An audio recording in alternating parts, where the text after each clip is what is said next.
What are the reasons, the primary reasons why we come to our spiritual life? I think for many of us, it's those questions of who am I? Why am I here? What is the meaning of this journey, this human journey? What is home and how do I come home? And how will I know when I'm there? And there's a million things in between that, but when I really think about why do we want to come to a spiritual life, my sense is that there's something in there that is wanting to create an understanding of this crazy, beautiful journey we're on. The point is not to say this is who you are, but the point is to actually be in the mystery together. So I am going to be teaching from where I am right now, which is the gift I can give right now at the far end, after all these years of study, to be dying and to be able to offer something that I could not have offered you if this wasn't happening. And that's what I'm going to offer this weekend. And we'll see how that comes out. I feel like I have something to offer that under any other circumstances would be different. So much to say.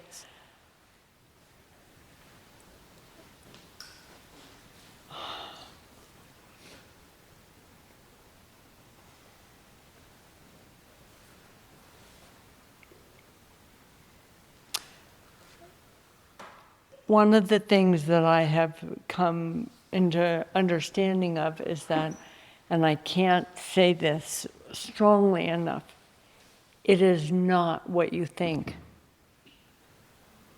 It is not what you think. It is like what you have made up about yourself and about the world. It is not that.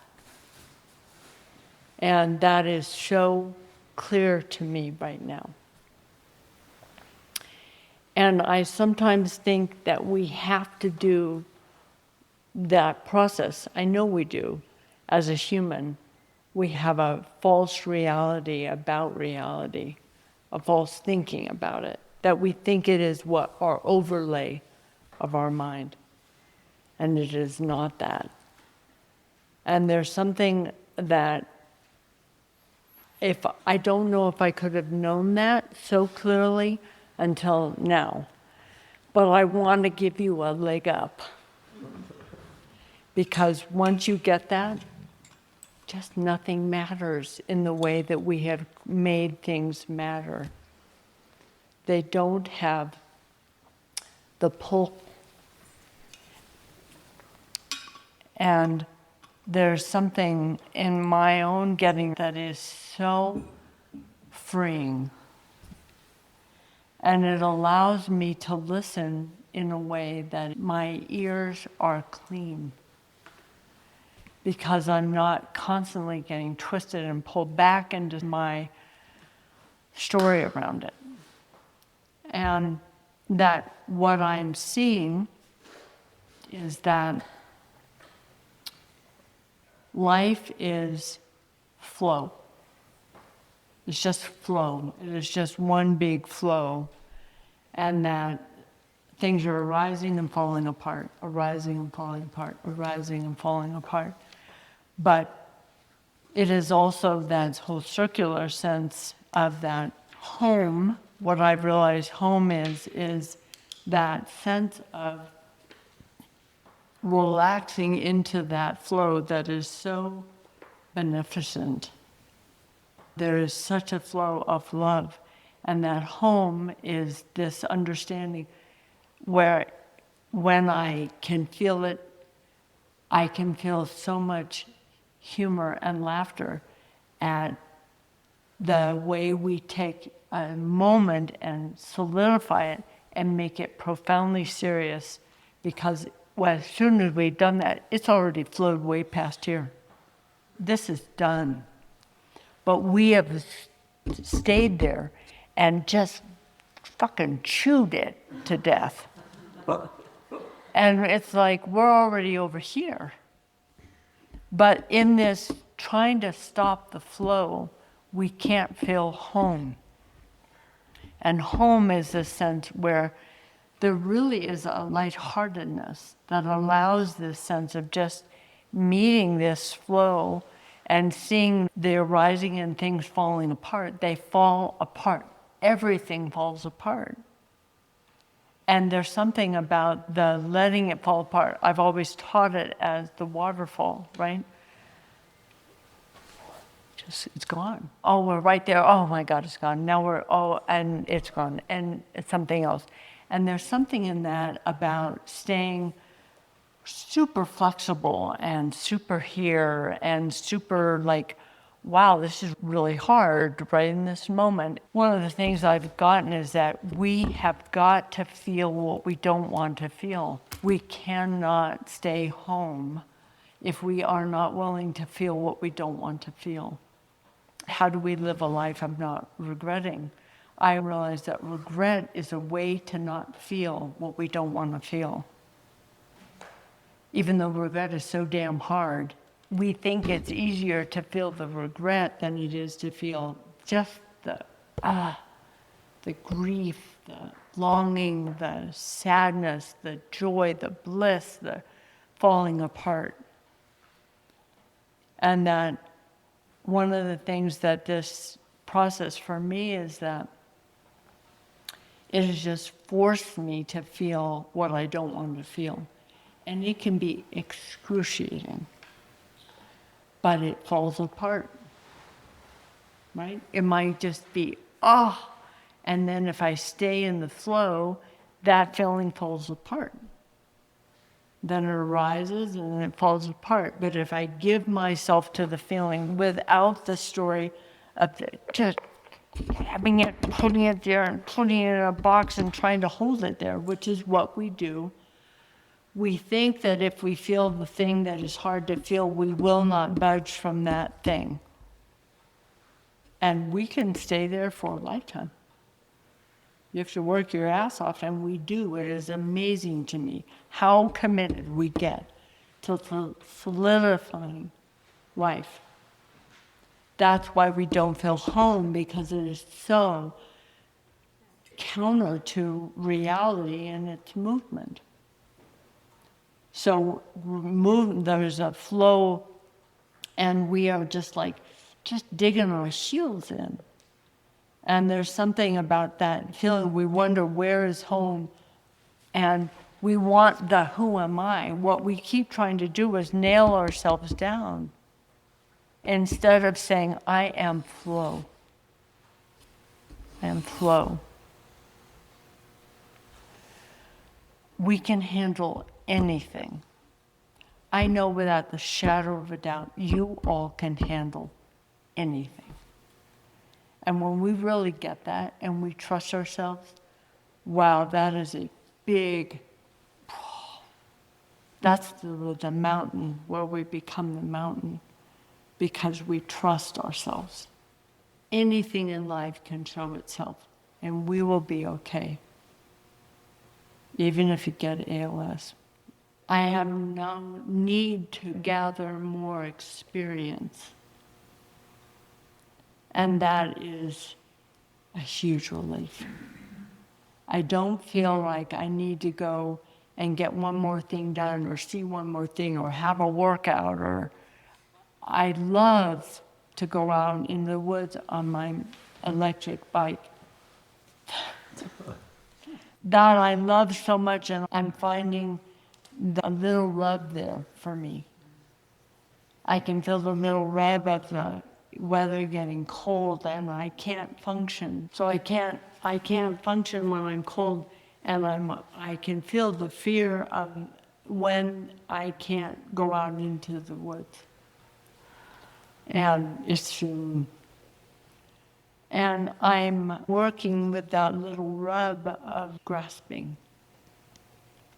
But I can feel other than that, I don't have a desire for more experience, even to be with my beloved sometimes.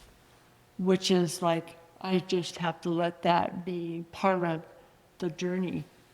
There's more and more of a feeling of like, there is so much in this right here that is so enough. And if I move too quickly, I can't hear, I can't listen.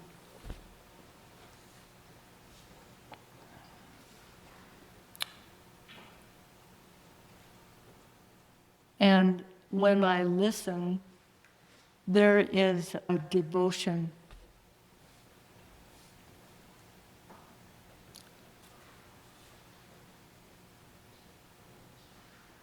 Get in touch with the devotion.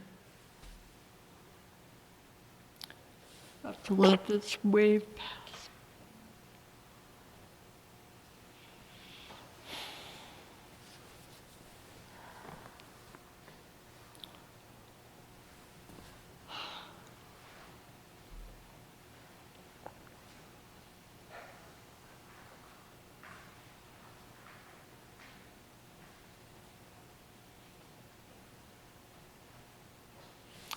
I have studied in the non-dual that there is no thing that is separate from me. I'm not a separate self. But there is something that is arising also for me about the I and thou. That is, I understand now more in Tibetan Buddhism when we do Guru Yoga and we allow the Guru to be separate and then dissolve into us. I'm now on a deeper understanding of the importance of holding both. Not only is reality here, God is here, that ancient river is here, mystery is here, spirit is here, but there is also the devotion to it. There's something very important. And I think I have had to circle back to that in all the years of seeing no separation. There's something in seeing the thou-ness that brings the devotion. I don't know what to do with that, but I'm just sharing that.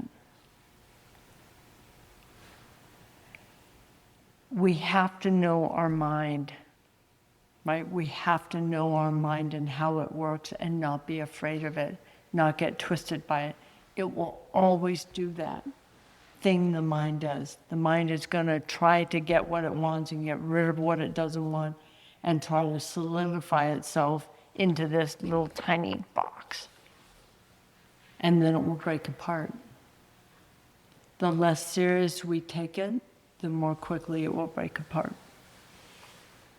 And that is where the teachings on space come in so strongly, which we will work on a lot tomorrow.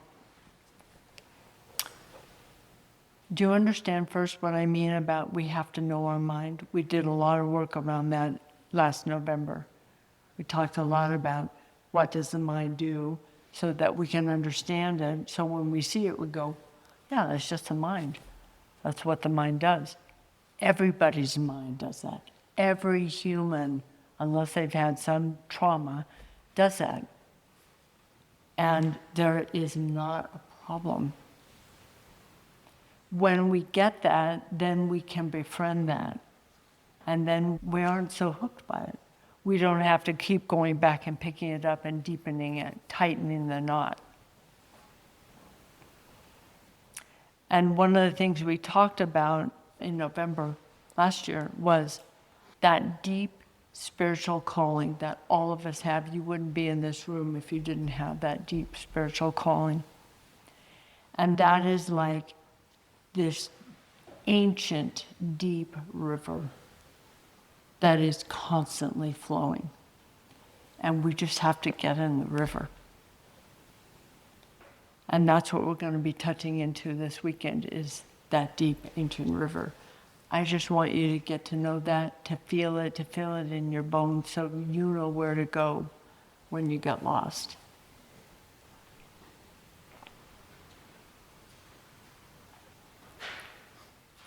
I'm going to say one thing about Zen. that I'm really touching.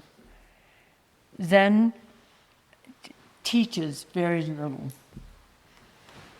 The teaching in Zen is the world. Our feelings, the watching things arise and fall apart. Watching, being in the world. Being in the world fully here and available is the teaching. And there's a koan that is so poignant for this time of year for me, which is, what is it when the tree withers and all the leaves fall? Complete exposure of the golden wind. Complete exposure of the golden wind. Totally, completely open. We're not hanging on to the leaves. But that exposure to life, meaning the hurt and the bliss and the confusion and the loss and the want, the resistance, that is the teaching. What is it when the tree withers and all the leaves fall? When the tree withers, it falls apart, it loses its leaves, complete exposure to the golden wind, flow.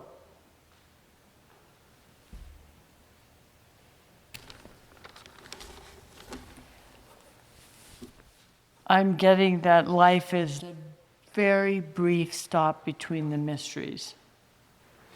Just this little blip that we have here between the huge mystery of existence. Don't try to hold on, because it'll rip you apart.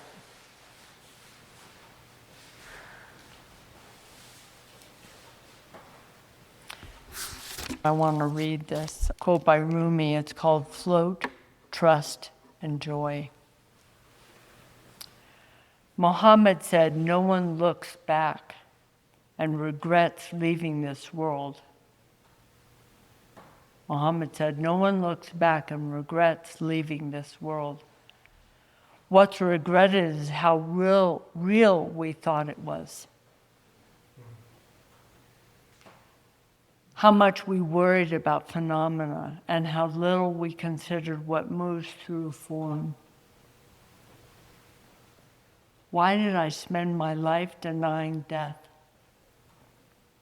Death is the key to truth. When you hear lamenting like that, say, not out loud, but inwardly, what moved you still moves you, the same energy, but you understand perfectly now that you are not essentially a body, tissue, bone, brain, and muscle. Dissolve in the clear vision. Instead of looking down at the 6 feet of road immediately ahead, look up. See both worlds, the face of the king, the queen, the ocean shaping and carrying you along. You've heard descriptions of that sea. Now float, trust, enjoy the motion.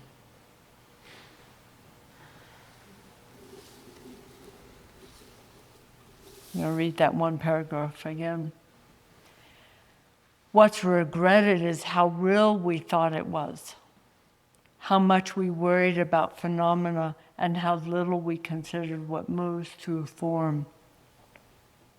Why did I spend my life denying death?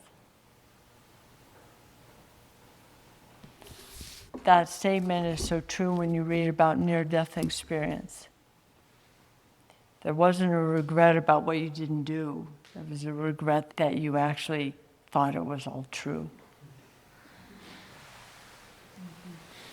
And that we didn't get that we are so held and so loved and so cared for, and it is just about love. And when we try to stop the flow, we interfere from that just experience of being held in love. Okay.